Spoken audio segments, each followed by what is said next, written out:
today we're going to be covering positioning conservatively when out on the race course.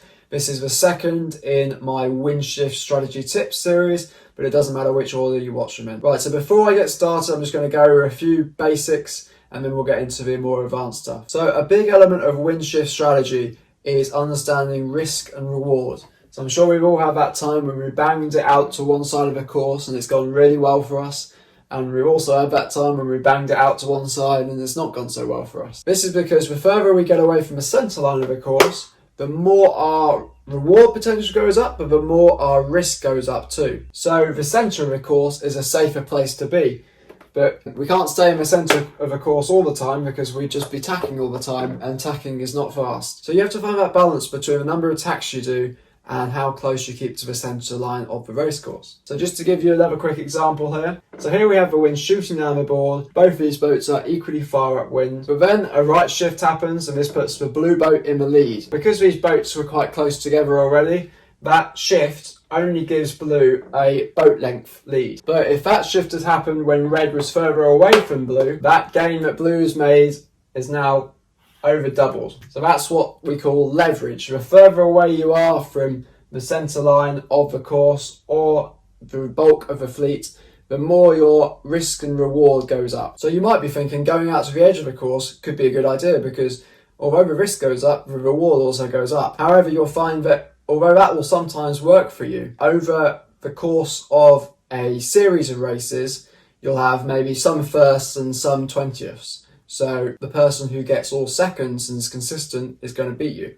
So generally you'll find the more conservative sailors tend to do well over the course of several races. But even in a individual race, they're usually about an hour or so in length. Although you might make a huge gain in one leg, you've got the rest of the race to lose that gain. But if you keep on taking risks, and you probably will lose that game. So over the course of a regatta, you might find that gambling wins you a few races, but you'll end up with a lot of high scores, and so you'll always lose out to the person who's consistently second or third. And you don't need to take risks in order to do well. In fact, it's often a good strategy to let your opponents take the risks, and then it becomes a bit like a tennis match when the unforced errors decides the winner of the race.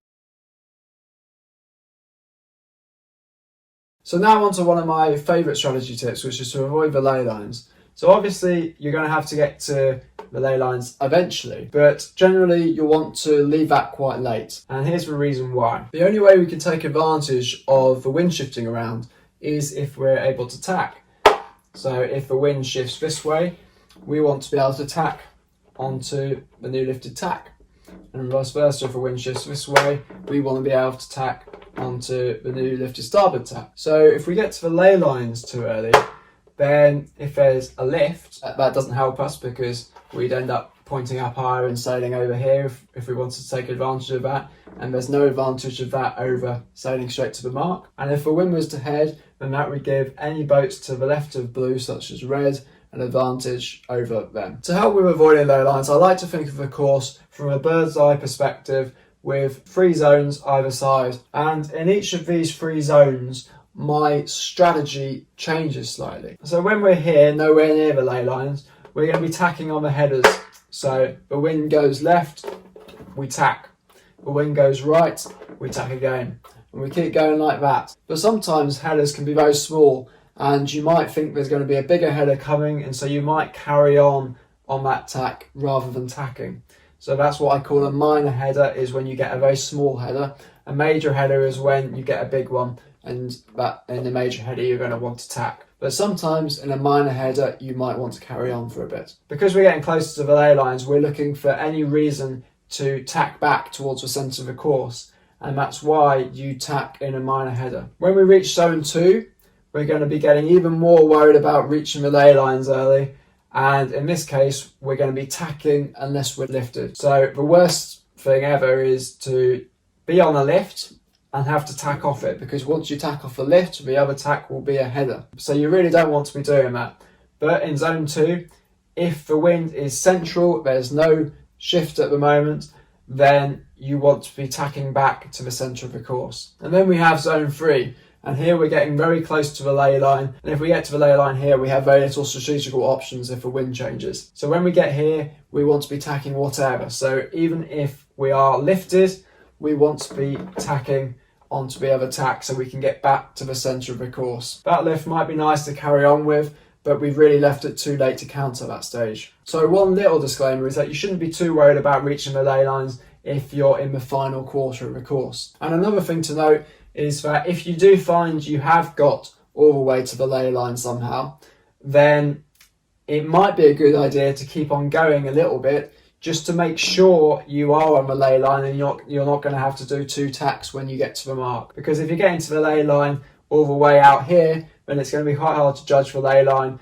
and there's a good argument to be made that you should continue on the lift you have, take that advantage and go a bit further on it and then tack. So the last thing I want to cover in this video is when to reduce leverage. So if the bulk of the fleet are over on this side of the course and you're over here, then there's a lot of leverage, and vice versa. If you're with the bulk of the fleet, then there's hardly any leverage at all. So in these 3 scenarios, you want to be reducing leverage. You want to be getting closer to the bulk of the fleet or your main competitor. Firstly, if you're uncertain over which tack is favoured.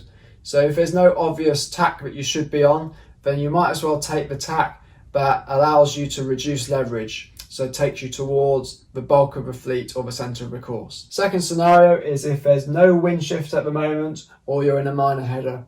So if there's no wind shift, then you might as well tack and reduce that leverage. And if you're in a minor header, as I explained before, sometimes you might want to carry on because you think there's a bigger header coming and you want to get further into it. However, if there is a minor header and you're far away from the bulk of the fleet, I'd use that opportunity to tack over and get back into the middle. And the third scenario when you might want to reduce leverage is if it's the last shift of a leg. So if you don't think there's going to be any more shifts this leg, perhaps you're close to the windward mark already, then it's often a good idea to tack and cover your opponents, or tack and get towards the bulk of the fleet so you're not taking any unnecessary risks. The key thing with all of these is sailing conservatively unless you have a really good reason to go out and make a gain. There's no point taking a risk unless you have a really good reason for taking that risk. And those reasons will come, and you might as well sail conservatively and wait until you have a really good opportunity. So hopefully you found this video on conservative strategy tips helpful and can apply them next time you're on the race course. What I do is take perhaps one at a time, try and embed that in your brain, apply it next time you're out in the water, and slowly but surely all of this will become second nature. So if you did find the video valuable, the one thing I would ask is if you could leave a thumbs up below the video. That just helps our channel grow and it's at no cost to you. And if you want to be notified about new videos like this, subscribing isn't enough, unfortunately. What you have to do is you have to press the subscribe button, and then you'll get a bell icon will appear, and you press the bell icon and that will send you notifications each time a new video of mine is released. So I'll see you in the next video.